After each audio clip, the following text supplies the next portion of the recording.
Hi friends, it's so nice to see you that you're watching my video. My name is Harshit Jahagirdar and welcome to my channel. If you are not my subscriber, do subscribe my channel to see awesome videos on business, entrepreneurship, brand building and travel and other vlogging.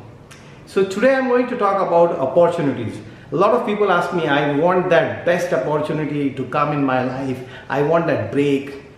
Let me tell you friends, there is no such thing as ready-made opportunities. There is no such thing as you will land up in that particular great opportunity or that particular great place where you will get that opportunity in your life, where you will get that break and do better business and you will find that better assignment. It never happens like that.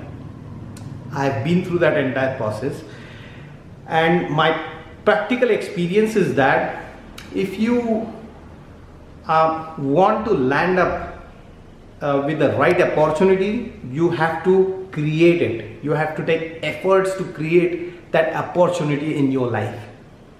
You have to take action. You have to take solid steps towards creating that event, that series of events to land up with that right opportunity. In fact, you are living in that opportunity right now, because I believe that opportunity is something which is like, a cascading effect of events which have already taken place in your life. So it's very important for you to understand that you're living in an opportunity. Everyone has 24 hours of time. Everyone lives in this 24 hours. And we have a very limited time span. So the moment you understand and make peace with that, you will start understanding how to utilize that in future, how you're going to take steps towards improving your life to find that better next day, right? So an ideal way, the way I do it is that I break down the goal. There has to be a goal. There has to be a vision in front of you. So you break down your different events to reach that goal. So break that path into various events and find out what actions you need to take to actually perform that event. So group of actions will create an event. Several events is going to take you and bring you to the right opportunity. So today I am going to talk about two types of entrepreneurs. One is first generation entrepreneurs, and second is the second generation or third generation entrepreneurs. So first generation are like the startups or professionals, artists. You can be an actor, you can be any person who is doing some craft activity.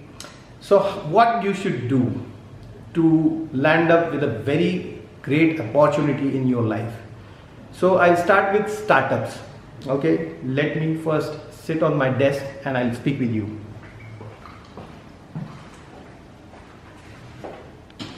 So in order to land up with the right opportunity, first thing is that you have to go and meet people who have already done that in their life. That's the best ever possible way to get to that right opportunity, the kind of goal. Mostly the first generation entrepreneurs, they face this problem.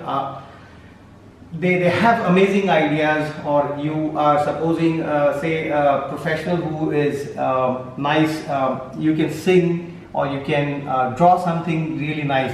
You don't know how to really sell yourself, right? A lot of first generation entrepreneurs have great ideas. They don't know how to sell their product or service, or maybe how to build it.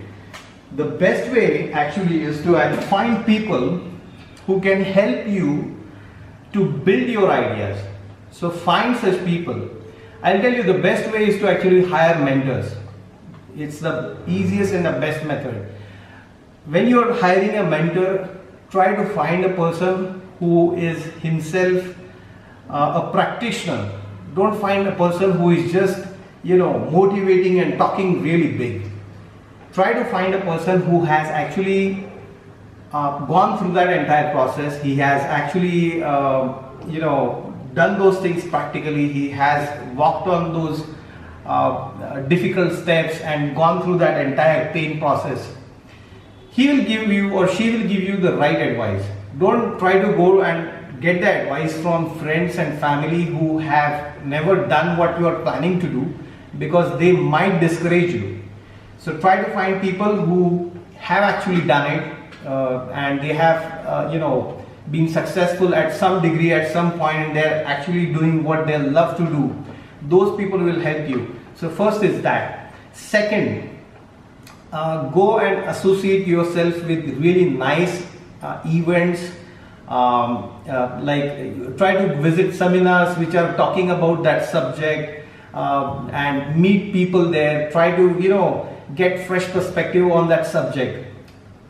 Thirdly, go and get yourself books. As you can see, I've got my personal library of thousands of books. I usually plan to read 2 books a month. That is not actually enough. Ideally, an entrepreneur should read at least 5 to 6 books a month. I'm not able to do that. A lot of people talk about reading books, and I personally am not able to actually read so many books.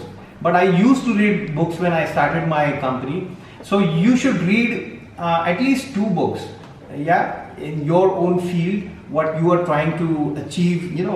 Read biographies. That's the best way to. Supposing if you are an actor, if you are an entrepreneur, you are like a first generation entrepreneur, try to find out biographies of people who have started business from scratch, and they have actually done it for themselves. So try to read those books. Books have got so much of references. Those references you can Google and create side notes. You can do your research. So ideally what I'm saying is that you need to start taking steps toward doing your research, or finding what you are good at in achieving that goal. So that's another point. Thirdly, I told you first was to meet people. Second is to meet mentors, hire mentors for yourself. Third, I told you to go and buy books. So these 3 things are very important. Fourthly, try to manage yourself. Keep post-its. I use post-its.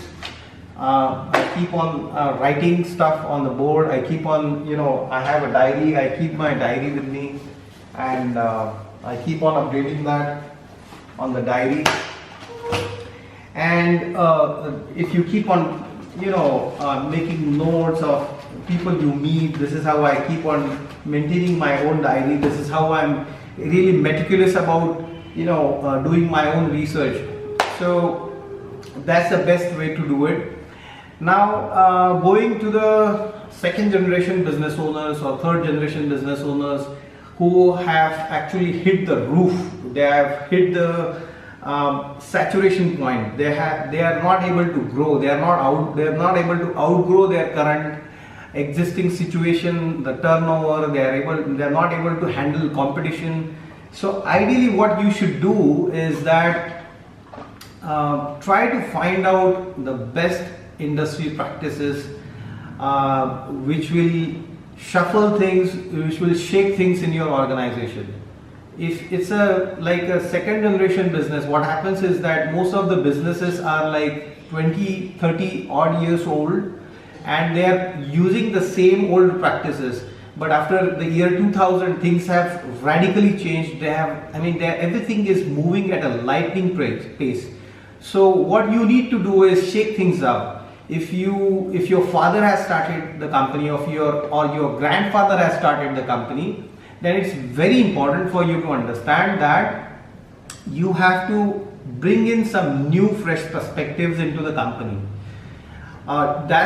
For doing that, you will have to go and of course, as I've told earlier, for even the startups, you will have to hire mentors. You will have to get in the best of the best people who can help you develop better product, better technology. Try to get technology partnerships from some other countries who are better, companies who are doing better than you, technologies which will improve your product itself, or try to collaborate with someone to build the product itself rather than reinventing the wheel, because that's how things are now. People integrate and they build companies, and that is how even big brands like Samsung, Apple, everyone is doing it. They're designed in US, they're getting manufactured from China. That is how the world is right now. I'm not saying that you should not be patriotic. You can build your own product in your own home country, and you must try to do that. You should stick to your own manufacturing. That is also a great practice. I'm not deviating from that. But ideally what you should do is try to get in the fresh talent into your company. And this is going to cost you, I'll tell you. This is not going to come free of cost, because you're not a startup. You are already 20, 30 odd year old company. So just designing a brochure, designing a new logo or a website is not going to just, that's going to just add aesthetical element to your company, but not necessarily change or improve the way things are. You're just going to go back to square one after 6 months when you have developed everything. So what is more important is to create a culture within the company and create methods and processes which you can adopt to give a new direction to your organization for a coming 10 years. So another very important thing what you must do is that I've seen a lot of SMEs who are very reluctant to go and participate in exhibitions or showcase themselves at some events like seminars or maybe exhibitions, to be quite specific. But there are also seminars which help you to mingle and meet similar like-minded companies and people. You can find even prospective buyers, partners there. So you should try to go and find such events, try to go and meet. If you're doing business here in India and you want to expand, then you must actually go and visit those countries. You should try to go and visit Germany, you should try to go to US, you should go and even find out what is happening in China, Taiwan, Japan. Japan, I had been to Japan. Japan is the best destination to find out what is happening in the industry. You can see a lot of technology, and the whole culture of running a company is totally different in Japan. I was there for 15 days in Japan. I traveled from East Coast to the West Coast and again back. I was there for a small assignment, and for the rest of the days I was actually going and meeting a lot of different people. So that gives you a very different edge. Go and try to meet different people in your same industry vertical in that country who are like the top leaders, and I'll tell you, those people welcome you. There's nothing like rivalry or something like that. If you are say into like you are manufacturing precision components, right, for automotive industry, then you must try to go and find out who is the best precision component manufacturing company in Germany, because when you talk about precision components manufacturing, Germany is the best hub. So try to go and find out companies there. Try to find companies in maybe Switzerland who are into really those small precision. Try to go and meet, see how they are working, understand their philosophy, try to see what type of technologies they are introducing.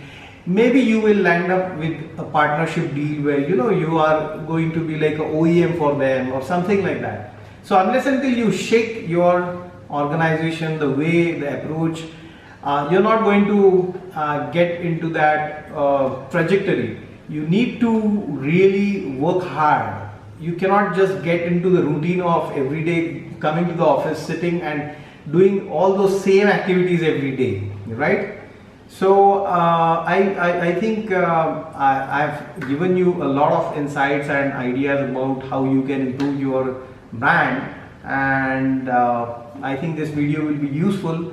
Don't forget to subscribe my channel and like this video if you have found it very useful, and stay connected. Bye.